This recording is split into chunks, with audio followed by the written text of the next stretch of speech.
I was on the ground. The rain washed away the street garbage, and the only thing I felt was the humiliation of the restaurant owner kicking my stomach. That man wasn't kicking a beggar. He was kicking the last piece of my dignity. In that moment, I was less than a ghost. But when the darkness was complete, the most unlikely voice reached me. This is the price of despair, and how a single, unexpected kindness rescued my soul.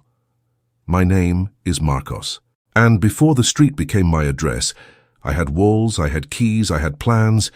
I wasn't a magnate, but I was an owner. A small print shop, you know. I loved the smell of fresh ink, the responsibility of signing a check, the feeling that the world revolved just a little bit because of me. My ego was fed by small things, a simple car, a big TV, the certainty that I controlled my destiny. The mistake of every man who falls is not the failure itself. It's the illusion that he is invincible. The crisis came slowly, like a silent disease. First, the machine broke. The insurance didn't cover it, then the debt. I started lying to my wife, saying everything was under control. I smiled harder, but my insides were collapsing. Every night I looked at the ceiling and denied the truth. I was losing control. When the house was gone, the marriage was gone, and the print shop was sold for pennies, I lost more than money. I lost my identity. I was no longer Marcos the businessman. I was just Marcos. And Marcos was a coward who couldn't face the world. The drinking wasn't about forgetting, it was about numbing the guilt. The street doesn't accept you immediately, it breaks you down slowly. In the first months, you still have a remnant of pride. You hide in dark alleys, refuse handouts, and swear that tomorrow you'll turn things around. But the cold is a cruel master. It reminds you with every shiver that you have nothing. You become invisible. And invisibility is the first step toward total despair. I started seeing food as a battle. It wasn't about nourishing the body, it was about surviving another day. And the most humiliating thing about being homeless is that you become obsessed with something that was once trivial. Garbage.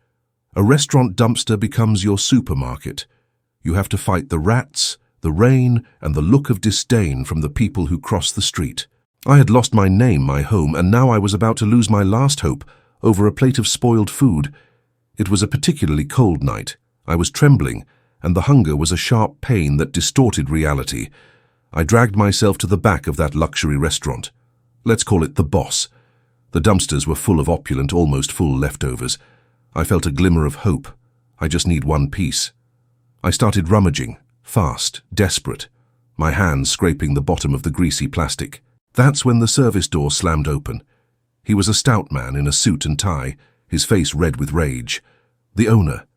He saw me, and the revulsion on his face was a blow harder than any punch. He didn't yell, he roared. "Get out of here, you trash! You are contaminating my property. You're going to scare away my customers." He grabbed a bucket of dirty cleaning water and threw it at me. I recoiled, soaked and blinded. He kicked me in the ribs. "Go to your gutter. If I see you here again, I'll call the police and you'll rot." I fell into the puddle of dirty water. The physical pain was nothing compared to the shame. That man wasn't just denying me food, he was denying my humanity. I felt annihilated. In that moment I thought, that's it. I can't take this anymore. It's over. Redemption was an empty word. Death, a silent relief. Then I heard footsteps. Light footsteps. I flinched, expecting more kicks, more disdain. But the voice I heard was different. It was young, calm, and strangely polished. "Excuse me, sir, are you all right?" I didn't look up. I didn't want him to see my ruined face. "Go away," I mumbled. "My name is Barron. Barron Trump," the voice said. "I'm not leaving. I saw what happened." I laughed, a hoarse, dry sound. "Barron Trump? The son of—" This had to be a nightmare. He didn't move. He didn't give me charity. He did something that restaurant owner would never understand. He walked to the front of the restaurant, went inside, and the owner, all smiles and subservience, attended to him immediately. Barron returned to the service door with a paper bag in his hand. Not scraps, a complete meal, wrapped. He bent down, placed the bag next to me. "Money doesn't fix this," he said, referring to my wet clothing, "but dignity is yours. Take this meal, and eat it at a table, not in the trash." He handed me a simple business card. It wasn't for charity. It was for a financial consultant. If you ever decide your life is worth the same effort you put into surviving, call me. I don't give you money. I give you the way. He turned and left. The restaurant owner was watching, perplexed. In that moment, the plate of food in the bag wasn't about satisfying hunger. It was about recognition. Barron Trump saw me, and he gave me the key to get out.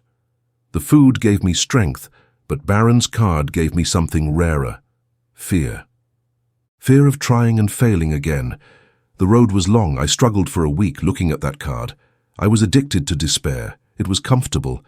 But the image of that restaurant owner, the kick, the humiliation, that was my new demon.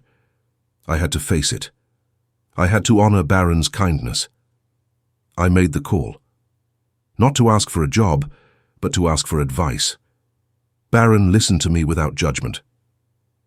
Marcos, you lost your compass, not your intelligence. Stop lying to yourself about the alcohol. Wash your face. Build your foundation. Redemption is not an event. It's a series of small daily sacrifices. I stopped drinking. I fought the demons in my mind that told me I was useless. I got a simple job, washing dishes, ironically. But I was the best dishwasher in the city. I was rebuilding my character. Barron didn't give me anything else but time. He taught me about investments, about the value of discipline, about how humility is the only foundation for confidence. He taught me that true luxury is not money, but control over oneself. Today, I'm not a millionaire, but I'm a man. I have a stable job, a rented room, and my print shop is starting to revive, online only for now.